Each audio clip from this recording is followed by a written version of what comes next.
নবীনগর সরকারি পাইলট উচ্চ বিদ্যালয়ের প্রধান শিক্ষক, সেটা আমার আলাদা পরিচয়।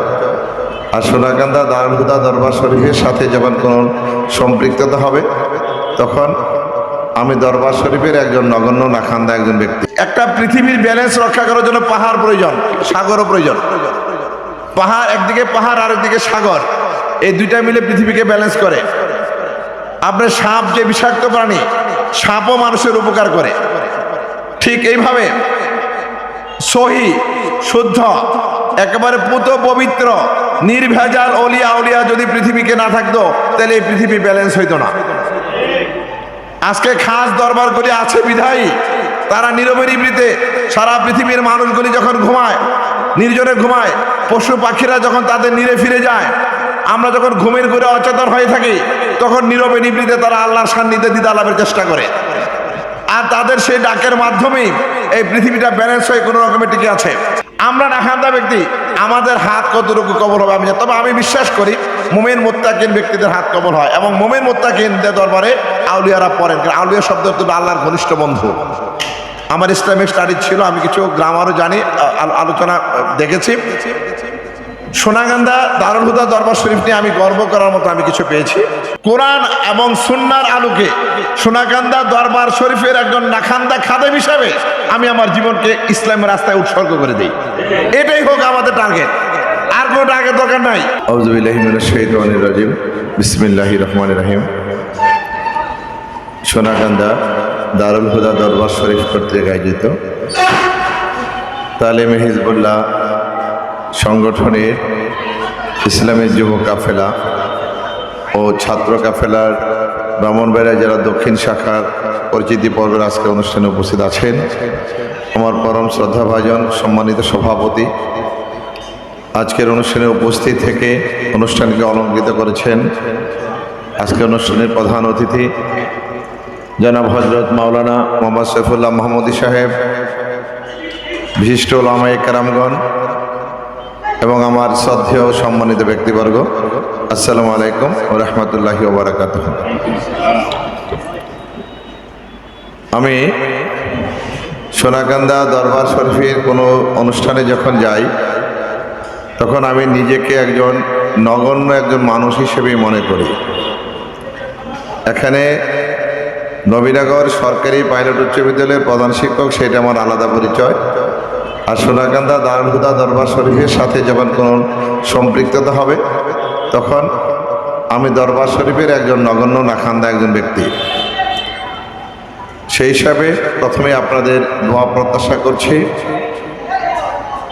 সাংগঠনিক যে বিষয়গুলো, যেহেতু সাংগঠনিক বিষয় নিয়ে আজকের কথাবার্তা, আমার মনে হয় একজন ব্যক্তির উপর, ব্যক্তির আচরণের উপর, ব্যক্তির কার্যক্রমের উপর তার সাংগঠনিক তৎপরতা বৃদ্ধি পায়। আমরা যখন দেখব যে তালিমে হিজবুল্লাহ যুব কাফেলার লোকগুলি অত্যন্ত আদর্শবান, ব্যক্তিত্বশীল, তাদের চলাফেরা কথাবার্তা অত্যন্ত নমনীয়, ভদ্র, তারা বিভিন্ন সমাজ সেবামূলক কার্যক্রমে অংশগ্রহণ করে, তখন মনের অজান্তেই দেখবেন সমাজের মানুষগুলি আপনার পাশে এসে দাঁড়াবে। আজকাল সমাজে খারাপ জিনিসগুলি ভাইরাল হয় বেশি, ভালো জিনিসগুলি কিন্তু কোনো ভাইরাল হয় না। আমি যখন সোনাকান্দা দরবার শরীফের বর্তমান গদ্দিনশীল পীর সাহেব হুজুর কেবলার কাছে পরিচিত হই, আমি খুঁজতেছিলাম যে আসলে ভালো একজন আলেমের সন্ধান কোথায় পাব। এইভাবে যেতে যেতে 10, 12, 15 বছর আমি গেলাম দরবার শরীফে। আমি কতগুলি জিনিস আমাকে আকৃষ্ট করেছে। নাম্বার 1, উনি একজন বিশিষ্ট, অত্যন্ত চিন্তাশীল এবং ইসলামী ব্যক্তিত্ব সম্পন্ন একজন স্কলার।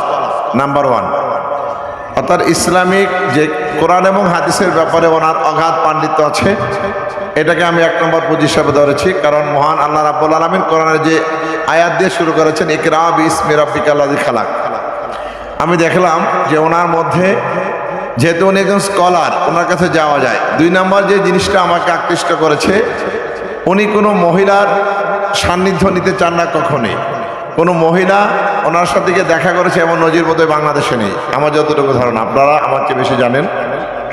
তৃতীয়ত, হালাল হারামের ব্যাপারে উনি 100% 100% একেবারে স্পেসিফিক, যে এখানে কোনো মানে আপোষ চলবে না। হালাল হারামের ব্যাপারে উনি হালাল জিনিসটাকে খুব চয়েস করেন বেশি, হারামের দিকে ওনার সাংঘাতিক একটা ঘৃণা ভরা, মানে খুব ঘৃণিত একটা দিক। এই জিনিসটা আমাকে আকৃষ্ট করেছে। আরেকটা হলো ওনার যে পারিবারিক বন্ধন, এখনো দেখা যায় মা সন্তান একসাথে মিলে খাবার একসাথে হয়। বিশেষ করে আমার মনে হয় বাংলাদেশে এমন দরবার খুব কম আছে যেই দরবারে আপনার আধ্যাত্মিক প্রশিক্ষণ দেওয়া হয়। এখানে একটা প্রশিক্ষণের ব্যবস্থা হয় না সোনাগান্ধা, একটা বার্ষিক খাস মাহফিল হয়। তো এই সবগুলি দিক বিবেচনা করে আসলে মহান আল্লাহ রাব্বুল আলামিন বিভিন্ন, অনেকে আমরা বলি যে আল্লাহর কাছে তো আমাদের সরাসরি কথা বলতে পারি, কিন্তু সরাসরি দিদার লাভ করা কোনো ক্রমেই সম্ভব না। এটা একমাত্র পেরেছেন দিনের নবী, আখেরি জামানার শেষ নবী হযরত মুহাম্মদ সাল্লাল্লাহু আলাইহি সাল্লাম। উনি মেরাজ শরীফে গিয়ে আল্লাহ দিদার লাভ করার সান্নিধ্য পেয়েছেন। এখন তো নবুয়তের দরজা বন্ধ, এটা তো কোনো আপনার, এটা স্পষ্ট কথা, এটা দালিলিক যে নবুয়তের দরজা বন্ধ না। তো বন্ধ হলো আপনার ইসলাম তো চলতে হবে। আজকে ইসলামের চরম সংকটময় দুর্যোগময় মুহূর্তে আমরা এখানে অবস্থান করছি নবীনগর সরকারি পাইলট উচ্চ বিদ্যালয়ে, যখন যেখানে বিশ্বের বিভিন্ন জায়গায় মুসলমানদের উপর স্টিম রুলারের মতো নির্যাতন চলছে, ইরানের মাটিতে চলছে। আপনারা জানেন যে ইসরায়েলের দ্বারা আমাদের ফিলিস্তিনি শিশুদেরকে তারা ঈদ করতে পারছে না, নামাজ পড়তে পারছে না, খেতে পারছে না। সর্বশেষ আমেরিকানরা পর্যন্ত মুসলমানদের, তাদের একমাত্র টার্গেট হলো যে মুসলমানদেরকে কিভাবে নিধন করা যায়, মুসলমানদের কিভাবে ধ্বংস করা যায়। আজকে যদি বাংলাদেশের সকল আলেম সমাজ যদি একত্রিত হতো, আমি বিশ্বাস করি দল মত নির্বিশেষে সোনাগান্ধা যেরকম ভাবে আত্মশুদ্ধির শিক্ষা দেয়, আমি যদি ক্ষমতার চিন্তা না করে, রাজনীতির চিন্তা না করে, আমি যদি আত্মশুদ্ধির চিন্তা করে, পরকালের চিন্তা করে, আমি যদি কোরআন এবং হাদিসকে সামনে নিয়ে সমগ্র মুসলমানরা যদি একত্রিত হতো, বাংলাদেশ থেকে আগে গর্জে উঠত সর্বপ্রথম যে মুসলমানদেরকে কোথাও নিধন করা যাবে না, মুসলমানদেরকে কোথাও আক্রমণ করা যাবে না। কিন্তু দুঃখজনক ব্যাপার, আজকে আমরা দ্বিধা বিভক্ত হয়ে যাচ্ছি। অনেকে দেখি মসজিদের মধ্যে আপনার ফরজ নামাজটা পড়ে বের হয়ে যায়। 1500 বছর আগে যদি মিলাদ থাকে, তখন কি স্কলার ছিল না? তখন রাসূলুল্লাহ সাল্লাল্লাহু আলাইহি ওয়াসাল্লাম সাহাবারা ছিলেন না? তখন কোনো মতভেদ ছিল না। এখন মিলাদকে আপনি মতভেদ করে, এগুলি মতভেদ না, এগুলি ইসলামের মধ্যে দ্বিধা বিভক্ত করার একটা কৌশল। এখন আপনার না জানি কোন দিন কয় যে ফরজ না কোন রকমের মনেটা মনে মনে পড়লে সারে, আল্লাহ জানে কোন দিন কই ফেরে, আল্লাহ জানে। আমি মনে করি এটা প্রায় সময় বলে থাকি যে একটা পৃথিবীর ব্যালেন্স রক্ষা করার জন্য পাহাড় প্রয়োজন, সাগরও প্রয়োজন। পাহাড় একদিকে, পাহাড় আর একদিকে সাগর, এই দুইটা মিলে পৃথিবীকে ব্যালেন্স করে। আপনার সাপ যে বিষাক্ত প্রাণী, সাপও মানুষের উপকার করে। ঠিক এইভাবে সহি শুদ্ধ একেবারে পুত পবিত্র নির্ভেজাল অলিয়া উলিয়া যদি পৃথিবীকে না থাকতো, তাহলে এই পৃথিবী ব্যালেন্স হইতো না। আজকে খাস দরবারগুলি আছে বিধায়ী তারা নীরবে নিভৃতে সারা পৃথিবীর মানুষগুলি যখন ঘুমায়, নির্জনে ঘুমায়, পশু পাখিরা যখন তাদের নীড়ে ফিরে যায়, আমরা যখন ঘুমের ঘুরে অচেতন হয়ে থাকি, তখন নীরবে নিভৃতে তারা আল্লাহর সান্নিধ্যে দিদা লাভের চেষ্টা করে। আর তাদের সেই ডাকের মাধ্যমেই এই পৃথিবীটা ব্যালেন্স হয়ে কোনো রকমে টিকে আছে। আমরা মাঝে মাঝে কয়েকদিন আগে দেখেছি যে তুমুল বৃষ্টি, ভারী বর্ষণ, হতাশ হয়ে গেছি। ঈদ কিভাবে করবো? মসজিদে করতে মনে হয় এবার ঈদে নামাজ পড়তে পারবো না। আল্লাহ রাব্বুল আলামিন ভালো জানেন। দেখেন বৃষ্টি, এত বৃষ্টি, কিন্তু ঈদের দিন কিন্তু আমরা ভালো একটা ঈদ আমাদেরকে উপহার দিয়েছে। আমরা নাখান্দা ব্যক্তি, আমাদের হাত কতটুকু কবল হবে আমি জানি। তবে আমি বিশ্বাস করি মুমিন মুত্তাকিন ব্যক্তিদের হাত কবল হয়, এবং মুমিন মুত্তাকিনদের দরবারে আউলিয়ারা পড়েন। আউলিয়া শব্দ হচ্ছে আল্লাহর ঘনিষ্ঠ বন্ধু। আমার ইসলামিক স্টাডি ছিল, আমি কিছু গ্রামারও জানি, আলোচনা দেখেছি। সোনাগান্ধা দারুল হুদা দরবার শরীফ নিয়ে আমি গর্ব করার মতো আমি কিছু পেয়েছি। কিছু কিছু স্বপ্ন বলা ভালো না। আমি একটা কিছুদিন আগে স্বপ্ন দেখেছিলাম, বললাম না আপনাদের সামনে, কারণ স্বপ্ন বোধহয় যারা জানে তাদের কাছে বলা উচিত। এটা স্বপ্নের একটা বিভিন্ন একটা ইয়া থাকে।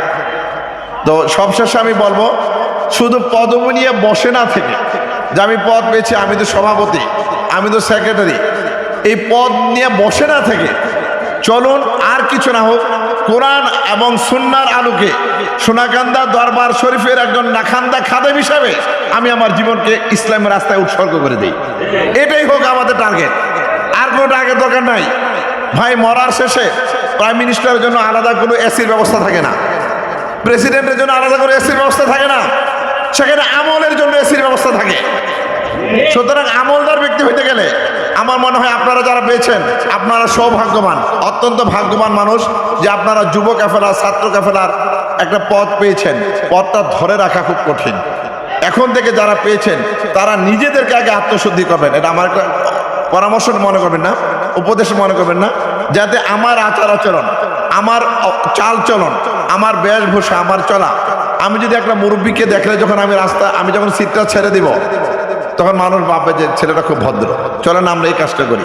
আমি একজন অসহায়ের পাশে দাঁড়াই, আমি একজন মুরব্বীকে সম্মান করি, আমি সমাজের জন্য কিছু সামাজিক ভালো কার্যক্রম করি। আজকে থেকে যদি আমরা এই কার্যক্রমগুলি করি তাহলে আমি নিশ্চিত করেই বলতে পারবো যে যুব কাফেলা এবং ছাত্র কাফেলার ভাবমূর্তি দিন দিন বাড়বে। আলটিমেটলি সোনাকান্দা দরবার শরীফের আপনি খ্যাতমত করছেন, সোনাকান্দা দরবার শরীফের তাৎপর্য বাড়বে মানুষের মনে মনে। আজকে বিভিন্ন দরবার শরীফের মধ্যে অনৈসলামিক কার্যক্রম হয় বিধায় আকার ছিল। তবে আপনারা যখনই কোনো গেট টুগেদার প্রয়োজন মনে করবেন, যদি প্রয়োজন মনে করেন যে আপনাদের গেট টুগেদার প্রয়োজন আছে, যদি সরকারি কোনো প্রোগ্রাম না থাকে আর স্কুল বন্ধ থাকে, তাহলে আপনাদের জন্য এটা সারা জীবন ফ্রি ইনশাল্লাহ। আপনারা এখানে সবসময় করতে পারবেন। আমরা হয়তো মাস 6 পর এখানে সাউন্ড সিস্টেম এবং আমরা চেয়ার পেয়ে যাব। আপনাদের কোনো মিটিংয়ে যদি প্রয়োজন হয়, যদি সরকারি কোনো প্রোগ্রাম থাকলে সেটা অন্য কথা। আর যদি স্কুল খোলা থাকে আমরা স্কুলে সময় দিতে পারি না কাউকে, কারণ ক্লাস চলে। এমনই যদি বন্ধের দিন থাকে তাহলে আমার সাথে যে কোনো একজন দেখা করবেন, একেবারে প্রোটোকলের কোনো দরকার নাই, যে কোনো একজন খালি একটা দরখাস্ত পাঠিয়ে দেবেন, আমি বলে দিব যে আপনার নিয়ে নেবেন। আমার জন্য দোয়া করবেন। আমি একটা ভীষণ অসুস্থ ছিলাম, অনেক অসুস্থ ছিলাম আমি। আপনারা হয়তো অনেকে জানেন না, আমি লাইফ সাপোর্টে ছিলাম 37 ঘন্টা। ডাক্তার বলেছিল যে আপনারা প্রস্তুত থাকেন, আগামীকাল ওনাকে হয়তো নিয়ে যেতে হইতে পারে। মানে শেষ কথাটা শুধু বলে নাই যে উনি থাকবে না। আমার হার্টবিট চলার ছিল 5-এ, মানুষ মরলেও 72 ঘন্টা 4-5 থাকে হার্টবিট। আমার পালস রেট ছিল আপনার 5, যেখানে থাকতে হয় সর্বনিম্ন 69 থেকে 90 পর্যন্ত, আমার ছিল 5। তো মহান আল্লাহ রাব্বুল আলামিন আমাকে আপনাদের দোয়ায়, আপনাদের রহমতে হায়াত আছে বিদায় মহান আল্লাহ রাব্বুল আলামিন আমাকে সেখান থেকেও ফিরিয়ে আনছে। আমি মহান আল্লাহর কাছে শুকরিয়া আদায় করছি। আর আপনারা যারা এসছেন আপনাদের কাছে দোয়া আছে। মানুষের দোয়া একটা খুব গুরুত্বপূর্ণ জিনিস। কার চোখের পানি কখন কবুল হয় বলা যায় না। একেবারে চিল্লাচিল্লি করে বাসে লাফায় উঠতে এমন কোনো কথা নাই। আমি নীরবে নিবৃতে আল্লাহর জিকির করতে পারি। আমাদেরকে যেন মহান আল্লাহ রাব্বুল আলামিন তার গোলাম করে এবং রাসূলুল্লাহ সাল্লাল্লাহু আলাইহি ওয়াসাল্লামের অন্তত পক্ষে আমাদেরকে আশেক না করুক, আশেকের সর্বশেষ স্তরের ব্যক্তিটা করবার যদি আমাকে নিয়ে এই দুনিয়া থেকে নিয়ে যায়, সেই আশা ব্যক্ত করে আমি আপনাদের কাছে দোয়া আছে। আমি আমার বক্তব্য শেষ করছি এবং সর্বোপরি সোনাকান্দা দারুল হুদা দরবার শরীফের উত্তরোত্তর সমৃদ্ধি এবং আমার পক্ষ থেকে যদি কোনো সহযোগিতা চাওয়া হয়, আমার পক্ষ থেকে শতভাগ সহযোগিতার আশাবাদ ব্যক্ত করে এবং যে সংগঠন হয়েছে যুব কাফেলা, ছাত্র কাফেলা, তাদের সার্বিক মঙ্গল কামনা করে এবং আপনাদের উত্তরোত্তর সাফল্য কামনা করে আশা করি আপনারা যারা 50 জন আছেন, এই যুব কাফেলায় সামনে 50 জনের জায়গায় 150 হবে, ছাত্র কাফেলায় 50 জনের জায়গায় 200 হবে এবং এই সংগঠন আরো বৃদ্ধি পাবে, সে আশাবাদ ব্যক্ত করে আমি আমার বক্তব্য শেষ করছি। ও আখির দাওয়ানা আলহামদুলিল্লাহি রাব্বিল আলামিন। আসসালামু আলাইকুম ওয়া রাহমাতুল্লাহি ওয়া বারাকাতুহু। আপনারা কিছু মনে করবেন না, আমি একটু আপনাদের কাছ থেকে বিদায় নিব যদি কিছু মনে না করেন।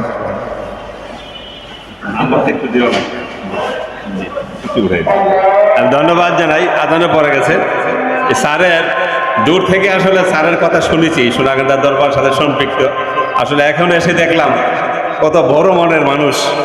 দরবার শরীফে এই সমস্ত লোকের প্রয়োজন। আমি আহ্বান করব, আমাদের দরবারে বিভিন্ন কমিটি আছে, বিভিন্ন কার্যক্রম আছে। স্যার যদি আমাদেরকে সময় দেন আমরা ওখানে সম্পৃক্ত করবো ইনশাল্লাহ, স্যারের অনুমতি নিয়ে ইনশাল্লাহ, যদি স্যারের সম্মতি দেন ইনশাল্লাহ।